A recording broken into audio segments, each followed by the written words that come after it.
¿Qué es la realidad virtual? Uh, ¿Qué es la realidad virtual? Pues si tomamos las dos palabras y etimológicamente digamos que le hacemos un pequeño análisis, pues realidad se tendría como referencia a un espacio que sea cercano a lo que los sentidos nuestros perciben, y por otro lado virtual pues nos indicaría que es algo que es potencial, ¿no? Que no es que tiene la potencia de ser algo, que no lo es realmente, pero que potencialmente puede ser algo. Como por ejemplo, si piensan en una semilla de un árbol, pues el árbol está potencialmente en la semilla, o sea, virtualmente esa semilla se puede volver un árbol, ¿no? Entonces, en ese sentido, podríamos poner dos cosas allí juntas y pensar que entonces la realidad virtual es algo que potencialmente puede ser real. En términos, digamos, solamente etimológicos, como haciendo un análisis de eso, ¿no? De las dos palabras. Poniéndolo en lo que yo percibo que es a lo que ustedes se están refiriendo, pues es básicamente una tecnología que intenta usualmente emular o simular, más bien, no emular, simular un contexto real a través de lo que los sentidos, el aparato sensorial humano percibe, sobre todo el tema de los ojos o de los oídos y de la posición nuestra en el espacio. Entonces, en ese sentido, podríamos tener como ambas cosas. Pero si nos atenemos, digamos, a la primera respuesta que yo les di, pues uno podría percibir entonces, por ejemplo, cosas como la perspectiva, los dibujos en perspectiva, ya como formas de realidad virtual, ¿no? Solamente atendiendo un sentido, que en este caso es la vista. Si ustedes, por ejemplo, van a una exposición de arte sonoro y hay un paisaje sonoro, por ejemplo, de las selvas de Chocó, de las selvas de Antioquia, del norte de Antioquia, y las traen aquí y hay una reconstrucción de ese paisaje sonoro, pues podría haber una idea de realidad virtual, atendiendo uno solo de los sentidos, el sentido del oído. Y así sucesivamente. Si nos acercamos ya, digamos, a esos aparatos últimos, pues intentan incluir muchos sentidos simultáneamente en un solo aparato para reconstruir o para trasladar un sentido de escape a una realidad concreta que sería esta en la cual vivimos. Entonces podríamos tener ambas ideas, ¿no? De algo que está en potencia, ¿no? El peligro, por supuesto, de algo que está en potencia, pues ya se los dejo a ustedes en el sentido de qué peligros sociales, políticos, estéticos y de otra naturaleza económicos pueden existir detrás de esa idea. ¿Cómo funciona esta realidad virtual? ¿Cuál? Ahí sería la pregunta de cuál realidad virtual. Nos hemos referido a múltiples, ¿no? Si nos referimos, por ejemplo, al arte renacentista y a las perspectivas, pues esta realidad virtual o esa construcción de esa imagen de realidad virtual funciona a partir de un método matemático y geométrico de construcción del espacio en el espacio pictórico, ¿no? Entonces la pregunta por cómo funciona cada una de esas realidades virtuales habría que especificarla a qué realidad virtual nos referimos. Si nos leemos, por ejemplo, un texto como los de García Márquez, entonces ahí tenemos un realismo mágico. Y dentro de ese realismo mágico se crea una realidad paralela a la nuestra, que nosotros recibimos a partir de leer el texto. Leemos el texto, tú lo lees en tu casa y por un momento, por un espacio de tiempo corto posiblemente, de acuerdo a tu nivel de atención, te escapas a tu realidad concreta, actual, en la cama en la que estás leyendo y te transportas al Macondo de García Márquez. ¿Cómo funciona esto? ¿Qué estructuras narrativas o qué estructuras narrativas y retóricas utiliza García Márquez para proponerte ese escape? Pues sería cómo funcionaría ese punto en particular de la realidad virtual. Y así sucesivamente con cada uno de los que nosotros podamos llamar realidades virtuales. Refiriéndonos específicamente al punto en particular al cual ustedes están atendiendo, que es la realidad virtual, es a partir de un Oculus Rift o algo similar a esto, esos aparatos de HTC, pues tenemos dos cosas. Por un lado, el impacto sobre el sistema, sobre el aparato visual humano. Ese es el primer órgano, el primer sentido que la realidad virtual atiende o trata de trabajar. Y entonces allí aparecen una serie de representaciones estereoscópicas, de imágenes 3D, para hacer percibir que visualmente percibamos que hay efectivamente un espacio tridimensional. Esa es la primera. Que por supuesto el cine, por ejemplo, no alcanza a llegar hasta ese punto. o la televisión. Ninguno de estos dos medios llegan hasta ese punto. Hay elementos de 3D cuando uno va a cine de proyecciones 3D de diferentes tipos, o hay televisión de esta curva 3D que ya trabaja sobre cómo hacernos percibir un espacio tridimensional a partir de una proyección bidimensional. Esa es la primera parte que habría que trabajar a través de tecnologías estereoscópicas, cuya tradición es bastante larga en la fotografía. En el siglo XIX y siglo XX ya existían ese tipo de prácticas. O incluso, de nuevo insisto en el tema de la perspectiva, ¿no? Cuando uno se va a una iglesia en Italia que tenga algún tipo de fresco 3D, particularmente en Roma, en la Capilla Sistina, y te paras y miras hacia arriba, wow, pues percibes un espacio tridimensional, que es imposible que esté en los libros de historia del arte, pero cuando estás allí, efectivamente, hay eso, y es un juego que ya existía. Entonces el primero, o una serie de técnicas visuales que ya existen, ese es el primero. El segundo es que, por supuesto, si tú estás allí y nada está sonando, o sea, no hay un impacto sobre el aparato auditivo humano, pues la fantasía de la realidad desaparece por completo. Entonces también tendríamos que considerar qué tipo de técnicas y qué tipo de procedimientos sobre esa operación sobre el aparato sensible de los oídos se están ejecutando para hacerte percibir algo que efectivamente no existe allí. O sea, que existe solo en potencia. De nuevo volvemos a esto, que existe solo en potencia.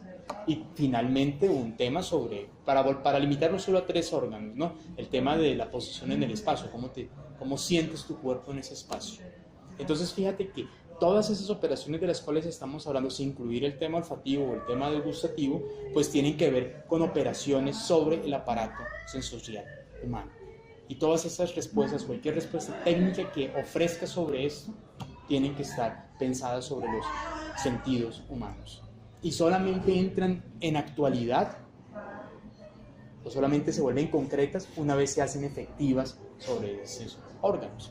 Luego la realidad virtual solamente existe cuando tú entras como sujeto humano a ella. Eso también respondería un poquito una de las preguntas que tenemos, que es ¿en qué se diferencia la realidad virtual de las películas 3D? Lo que estabas hablando, que no logra pues como captar lo mismo que logra la realidad virtual. Sí, en la medida en la que pues, las películas 3D operan básicamente sobre el mismo paradigma del aparato cinematográfico. ¿El aparato cinematográfico cuál es? Tú vas, te sientas en una silla y comienzas a recibir una serie de, digamos que de operaciones sobre tus sentidos, principalmente sobre la vista y sobre el oído. Nada más sucede en el cine 3D. De ahí no se puede salir. Y además de eso, otra diferencia, digamos que habría, es que el cine es consensuado. O sea, tú no vas al cine sola. ¿No? Tú puedes ir efectivamente al cine sola. Yo digo, ok, me voy a ir sola. Pero cuando llegas al cine te encuentras con que hay más gente. 2 o 3 personas cuando las películas son particularmente poco atractivas comercialmente. Cuando son masivas te encuentras con muchísima gente. Es una experiencia consensual. La realidad virtual no sucede consensualmente. Por lo menos inicialmente tú estás sola con tu aparato. Entonces fíjate que el aparato, mientras en el cine tú entras en el aparato, entras en el espacio arquitectónico, porque el cine es como una catedral. O sea, funciona como una catedral. El aparato del cine es arquitectónico. En cambio en el aparato de la realidad virtual no es arquitectónico. Es un aparato que tú efectivamente le conectas a tu cuerpo. Te lo pones en contacto a tu cuerpo. Si vas hacia los años 90, esas utopías de los años 90, pues eran unos trajes que nos arropaban sensualmente, y por eso toda esa relación de la realidad virtual con el sexo, que ahora está bastante, digamos, perdida, porque había una conexión completa con tu cuerpo. Casco y traje. Utópicamente funcionaba así, lo vas a encontrar en todas las películas de cine, hasta Matrix. En Matrix también la persona se mete en esos huevos, Neo se mete en esos huevos, está conectado totalmente. Hoy ya no, hoy ya te encuentras que solamente una gafa, unas gafas, ¿no? Que te pones enfrente con unos audífonos y ya. Pero esa conexión con el cuerpo directa, con la piel, no existe en el cine. En el cine eso no aparece, y en la televisión tampoco. El celular es lo que más se acerca a eso, ¿no? Tú coges el celular y te lo pones acá para ver los videos en YouTube, es lo más cercano, ¿no? Y tocas el medio digital. En el cine y en la televisión eso es distante siempre. Cada vez son más cercanos. Entonces esa sería una diferencia importante con las películas 3D. sí, con el cine o la televisión 3D. Bueno, el cine 3D solamente se le mantiene la palabra cine porque uno entra efectivamente en el aparato, pero si tú vas a cualquier sala de cine lo que ves hoy es video. Entonces son proyecciones 3D, usualmente de video, y solamente atienden dos órganos o dos sentidos, ¿no? El sentido de la piel no aparece allí, que sí es muy importante en realidad virtual. O yo lo pondría como un sentido primordial en la imagen 3D, de la realidad virtual, perdón. ¿Cuál es la diferencia? ¿Qué investiga la realidad aumentada? Bueno, la realidad virtual aumentada no investiga en realidad nada. La realidad aumentada es una técnica. Es como si tú preguntas qué investiga el martillo. O sea, la pregunta creo que ahí habría que reformularla en el sentido de no qué investiga la realidad aumentada, sino cómo la podríamos reformular, ¿no? ¿Cuál es el objeto de la realidad aumentada? Y la realidad aumentada opera, a diferencia de la realidad virtual, mientras la realidad virtual genera una realidad en potencia en sí misma, como lo haría de nuevo, ¿no? Un cuadro, por ejemplo, de Piedra de la Francesca del siglo XV, o una imagen 3D hoy de Disney, por ejemplo, y uno se mete en esa película. La realidad aumentada opera directamente sobre esa realidad concreta. Entonces su objeto es esta realidad concreta y hacerle algo diferente, causar algo diferente sobre esa realidad concreta. Entonces tienes, por ejemplo, este mouse que está acá y lo tenemos aquí sobre la pantalla, y de un momento a otro con otro dispositivo que es otra pantalla vemos sobre esa realidad de ese mouse algo diferente. Por ejemplo, podemos ver su interior, o vamos a una tienda de zapatos a comprar unos tenis deportivos y no están ahí los tenis deportivos, pero el espacio efectivamente existe y operamos sobre ese espacio para, a través de otro dispositivo, otra pantalla, ver los modelos de los zapatos, por ejemplo. O nos vamos, por ejemplo, a un desfile de moda. Entonces están todas las modelos ahí, las modelos van todas desnudas y desnudos, porque también van a haber hombres, ¿no? Para deleite de todos.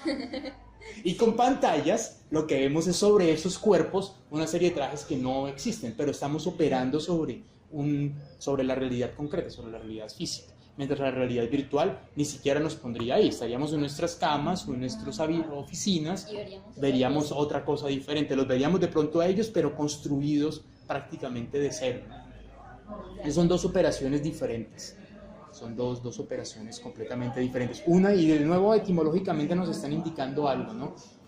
Ambas intentan algo sobre una realidad, mientras una lo intenta construir, la otra intenta hacer, la palabra nos indica aumentar una realidad existente, ¿no? Que está allí, ¿no?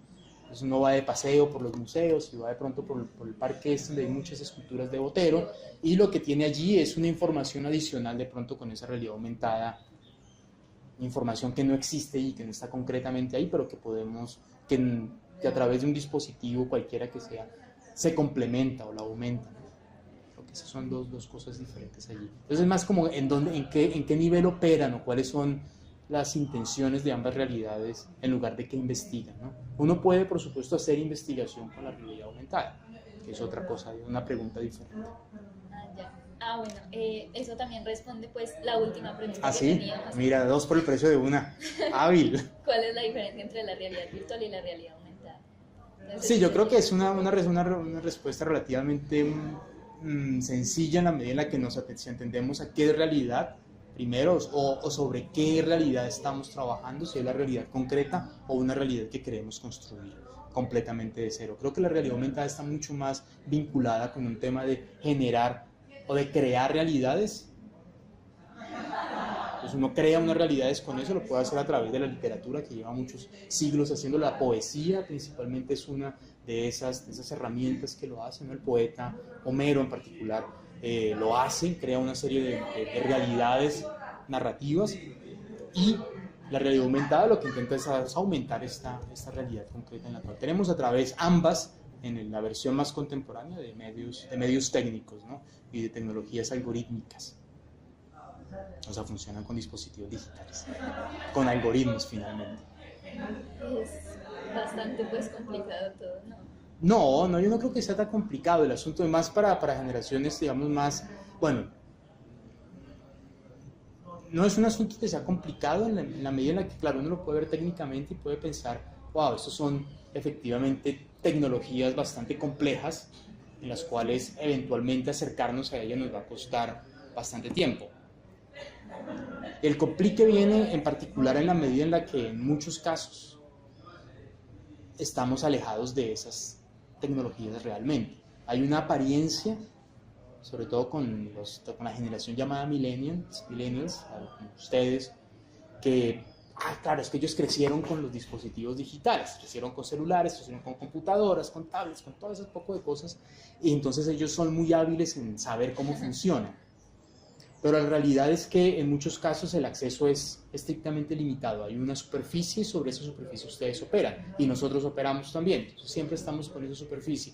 Y cuando nos hablan, no, hay una tecnología digital que hace esto, nos parece sumamente complejo penetrar en ella, porque estamos siempre sobre una realidad virtual, que es la pantalla solamente. Esta es una realidad virtual que está allí, la manipulamos, pero no estamos realmente en contacto con el aparato como tal, con las máquinas y con los algoritmos, en este caso detrás de estos aparatos, y con el hardware mismo de ellos. Entonces tenemos un acceso muy limitado. Es un acceso que usualmente está mediado mucho por el tema del consumo y del capitalismo. Entonces tú tienes este aparato y como te costó 500.000 pesos o 800.000 pesos, pues es sumamente arriesgado abrirlo, penetrar en él, porque el miedo de destrozarlo y el costo que eso implica, pues es sumamente alto, que es una estrategia, por supuesto, de las empresas que producen esos aparatos.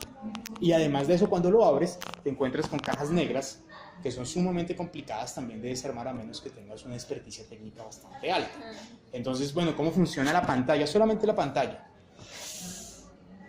Bueno, pues esto también está operando sobre uno de esos sentidos que estábamos mencionando ahora, que es el táctil, ¿no? Entonces tenemos el tacto, pero entender cómo funciona efectivamente este dispositivo técnico, pues escapa en muchos casos el interés, por un lado, por desarmarlo, porque es costoso, y por otro lado, el nivel de información que tenemos. Usualmente requieren equipos de personas que saben de una cosa, de otra, y que alrededor del aparato puedan trabajar. Entonces la complejidad es relativa. Yo creo que es más un asunto de la complejidad del aparato y no necesariamente la complejidad de los conceptos físico-matemáticos que están detrás de ellos, porque en muchos casos esos conceptos físico-matemáticos con educación básica secundaria son suficientes para entender una gran parte de estos. Y por otro lado, el otro aspecto de esa complejidad a la cual tú te refieres es el tema de los temas teóricos y los temas filosóficos detrás de esas tecnologías. Entonces de repente nos aparecen palabras, realidad aumentada, que suenan rimbombantes, porque fueron creadas por una maquinaria del marketing, o en algunos casos por temas de ciencia. Pero cuando tú tienes la posibilidad de, bueno, ¿a qué nos referimos aquí con realidad? Y pensarlo un poco, sin entrar necesariamente en hacer una discusión filosófica de qué es lo real, qué es la realidad, y por otro lado de qué es lo que se está aumentando, pues ahí comienzas a pensar cosas como, ok, lo que estamos aumentando es simplemente la realidad concreta física, a partir de unos tags en código QR que tenemos por acá. Tenemos el código QR y ese código QR aumenta algo sobre esta realidad concreta física que está acá, sobre esta tabla, esta mesa, sobre este mouse, sobre algo que está allí concreto. Y ya con eso tienes una herramienta conceptual básica para entender, para que eso que aparentemente es complejo comience a ser un poco más entendible y más asible por ti. Ya después de pronto dices, ok, bueno, ¿cómo realmente es? Hay un código QR. ¿Y qué es ese código QR? Que tú lo puedes imprimir en tu casa con impresora de punto. Pues cuando lo puedes imprimir en tu casa con tu impresora de punto ya deja de ser tan complicado. Es básicamente una imagen bidimensional en blanco y negro, de alto contraste. Entonces, se comienza a volver sumamente sencillo. Entonces son cuadrados y rectángulos. Está utilizando una construcción geométrica que es bastante sencilla y que opera. Lo podrías hacer en tu hoja cuadriculada. Hagan el ejercicio si quieren, cójanse un código QR que se encuentren por ahí en cualquier parte, de una exposición, de lo que sea. Muchos lo utilizan en afiches y esto. Saquen una fotografía y después hagan una hoja, en una hoja milimetrada, dibújenlo cuadradito por cuadradito con un marcador negro, con un lapicero, y miren si funciona después con el celular. Si el que han impreso ellos en un afiche también funciona haciéndolo a mano. Y funciona. Claro que les debe funcionar, eso no es ciencia aeroespacial, eso es algo sumamente sencillo. Entonces ahí descomponen ustedes, tengo un código QR que es básicamente una construcción geométrica en una hoja cuadriculada con alto contraste, blanco y negro. No tiene grises, ya descompusiste una parte esencial del mecanismo. ¿Cuál es el otro mecanismo? Funciona con una cámara, no funciona sí, funciona con una cámara, no funciona con otro tipo de sensor. Entonces necesitas una cámara y lo que la cámara está haciendo es reconocer ese patrón. Tenemos entonces una tecnología que en inglés se llama pattern recognition. Está haciendo reconocimiento de un patrón. ¿Cómo funciona esa tecnología de reconocimiento del patrón de blanco y negro? ¿Y qué es finalmente lo que hace eso? Hacer un enlace, por ejemplo, a una página web, en el caso de un código QR sencillo. En el caso de un código QR para realidad aumentada, trae un modelo 3D, lo descarga en una parte y lo pone encima de la fotografía que está, de la fotografía, no, de la imagen que está viendo la cámara, que está recibiendo la cámara. Entonces ahí descompusiste el sistema en los componentes básicos. Y lo mismo con realidad virtual podrías hacer algo similar. ¿Cuáles son los componentes básicos que estoy trabajando aquí? Los puedes descomponer en pedazos, en partes. Y ya eso que aparentemente al comienzo era complejo, se comienza a volver más sencillo. Perfecto. Muchas gracias, Ricardo. No, con mucho gusto.